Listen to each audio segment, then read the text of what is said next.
কালী পূজার পর থেকে বর্ষা শুরুর আগে পর্যন্ত সুখা মরশুম হিসেবে বিবেচিত হয়।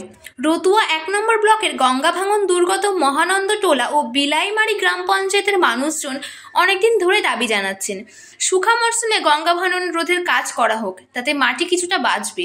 কিন্তু তাদের অভিযোগ, তাদের দাবিকে কোনোই গুরুত্ব দেওয়া হচ্ছে না। গত বছর ভাঙন রোধের কাজ হয়নি, এবার এখনো পর্যন্ত সেই কাজ শুরু হয়নি। শুরু যে হবে তারও কোনো নিশ্চয়তাও নেই। মহানন্দ টোলা গ্রাম পঞ্চায়েতের শ্রীকান্ত টোলা গত বছরের ভাঙনে প্রায় নিশ্চিহ্ন। এখন গোটা 10 ঘর রয়েছে পুরো গ্রামে।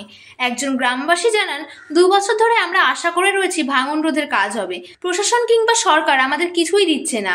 আমাদের আর কি চাওয়ার আছে? আমাদেরও ঘর আর গ্রাম ছেড়ে অন্য কোথাও আশ্রয় নিতে হবে। মন্দির থেকে এখন নদীর দূরত্ব 25 মিটারের বেশি নয়। 50 মিটার দূরে মুলিরামটোলা প্রাথমিক স্কুল। এবার স্কুলটাও থাকবে কিনা সন্দেহ রয়েছে। কালী পুজোর পর থেকে ভাঙন রোধের কাজ করার ভালো সময় ছিল। 6 মাস সুখা মরশুম চলে, এখন সময় পেরোতে চলেছে। আর কবে ভাঙন রোধের কাজ করবে? শ্রাবণ মাসে, যখন নদী পার কাটবে, বন্যা হবে তখন? এখনই সেই কাজ করার সময়। চৈত্র মাস শুরু হয়ে গিয়েছে, বৈশাখ আসছে, এখনো কাজ শুরু করলে কিছুটা রক্ষা ছিল। গঙ্গা, বড় গঙ্গা, হ্যাঁ।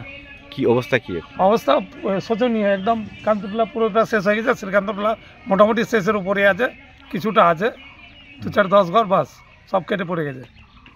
এখন কি কাজ হচ্ছে না? এখন কোনো কাজ হয় না।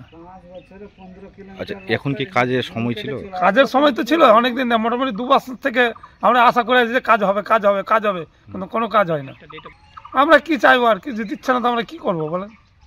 ছেড়ে ছুড়ে আমাদের কোথাও স্থান নিতে হবে।